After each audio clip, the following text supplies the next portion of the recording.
We got some news to get into today, boys. Interesting stuff about the patch 12.0.7. Some crazy looking mounts dropping that I'm going to talk about here in a minute. And then leveling up. It's going to be better than ever. And this might be your chance to really level up and gear out. Prepare yourself for Season 2. So let's just dive straight in here. Delves, dungeons, and quest fixes dropping just the other day in 12.0.5. A few things fixed here. We got delves for Valera. They will no longer ignore the vile cursed toads that were when they attack a person in a delve. So I guess the vile cursed toads weren't getting attacked by Valera. Well, that has now been fixed and should be attackable. Dark Flame Cleft fixed an issue that could prevent the candle cart from progressing. That would suck, and I'm glad that's fixed.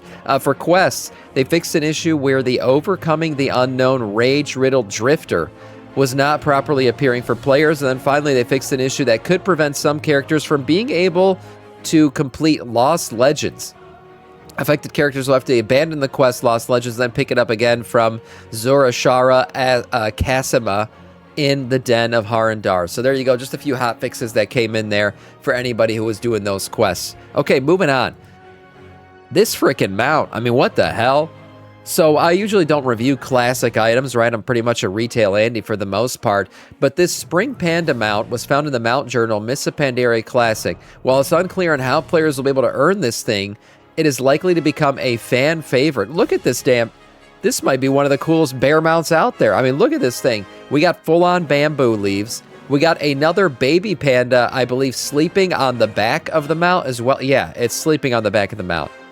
I mean, absolutely, yeah, so cute. Yeah, look, I'm not even like I gotta collect all the cute, cuddly mounts guy, but the detail in this mount is absolutely amazing. This is one of the most hyper-detailed bear mounts we've ever gotten. Look at the little wind instrument here made out of bamboo. Look at that thing. Yeah, so a glorious-looking mount. Again, how we get it, nobody knows yet, but this thing kind of surprised people out of nowhere. A little panda boy mount from Missa Pandaria. Maybe this is a cool crossover event. I think that'd be a great one. There's no better way to motivate players in WoW than to get them to freaking get on and earn a mount. Just give them a mount.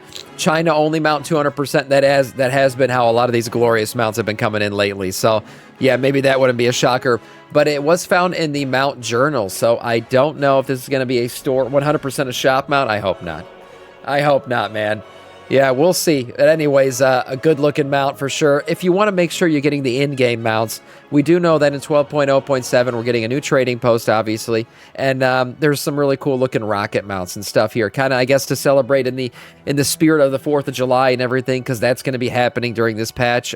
Some really cool-looking rocket mounts. We've looked at a lot of these. A bunch of different colorways here to be gotten. Really cool animations with the fuses sparking everywhere. So if you're into the Rocket Boy mounts, there's going to be a lot of cool colorways to be gotten from these. I think they are, there's a price here, 700 traders tender each for these. So a decent price, actually. By decent, I mean kind of expensive. But yeah, Rocket Boy mounts if you want them. And then the Badlands Buzzard.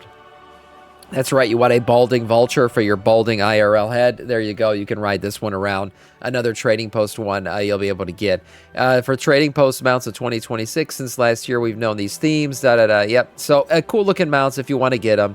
Like I said, a decent amount of traders tender for them, but hey, you can get them if you want them. Has your game been crashing?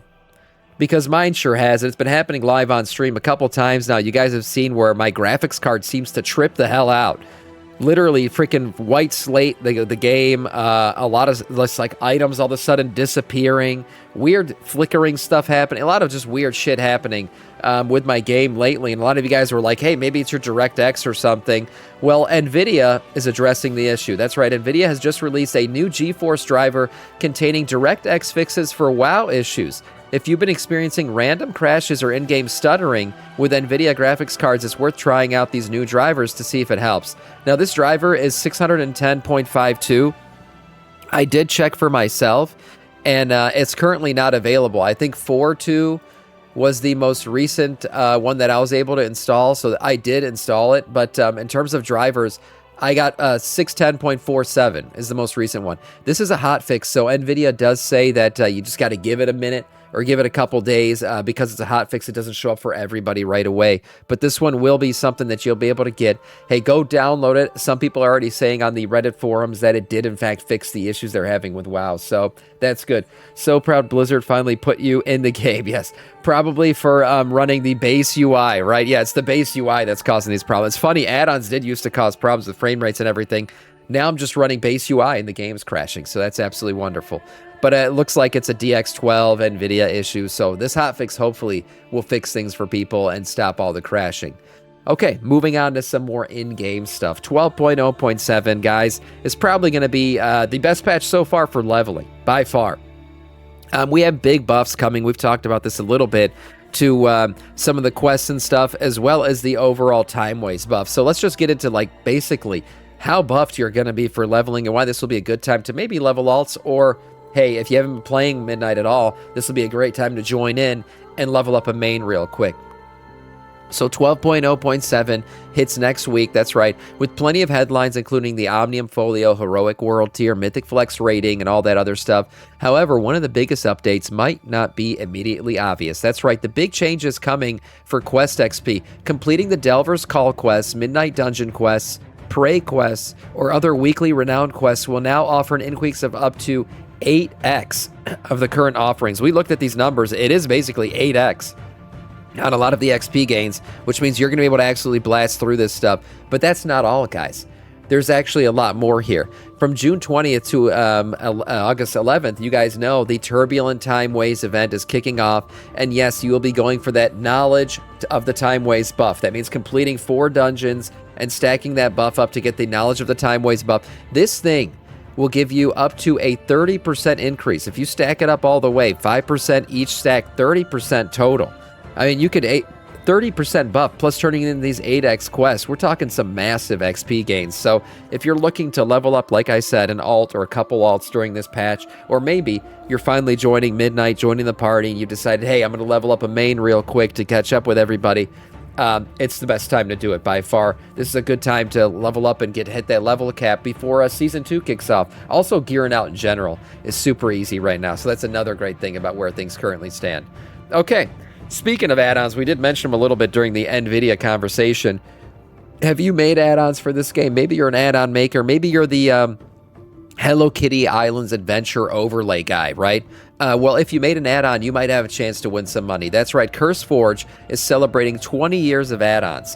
And the add-on trial contest will kick off with a submission. So by June 9th, submissions will open up. You can submit your add-on. It has to be posted for people to download, which means it's gone through the vetting process. That is CurseForge, and downloadable. Mid-contest winners will be announced on June 23rd. July 5th, submissions will close. And then July 9th to 13th, community voting will commence. And then July 15th, a winner will be announced. You could win up to $2,500 for this thing. To enter the competition, you must publish your add-on, as I said, on the CurseForge project submission page, ensuring it meets the requirements by July 5th. The contest is only for add-ons created after the 2nd of March. Winner will be announced, as I said before, on July 15th. These are specifically Midnight add-ons. So this is not a classic Andy add-on or anything like these. Have to be Midnight add-ons. I don't know if they're trying to push people to make more add-ons, but yeah, this contest is kicking off. There will be 20 winners selected, $8,100 prize pool. And as I said before, any add-ons for Midnight will be available. So there you go, all you add-on Andys out there. Finally, maybe the most important thing of the day, you Funko Pop enjoyers, the new U2s and Funko Pop figures are coming out for Blizzard. That's right, we have the new Murloc, basically sets for these. Gilel, the Funko Pop, you can get yourself the what's it called, Thrall, Murloc looking thing here. You can also get yourself the Finduin, the Anduin version Murloc mount here. So this is a nice little one.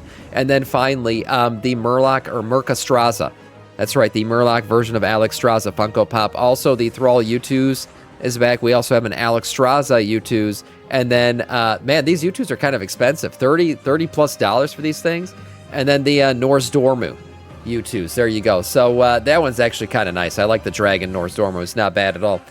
So go ahead and grab them if you want, guys. There's a bunch of links to the storefronts here if you want to get these. I'll link this in the chat and down below, of course, as I always do. Never been a fan of Funko Pop figures. Never have I, but they're highly collectible. People like them. So if you want the WoW versions or the Murlocian versions of these, you can go ahead and get them now. And for today, that is all in terms of news.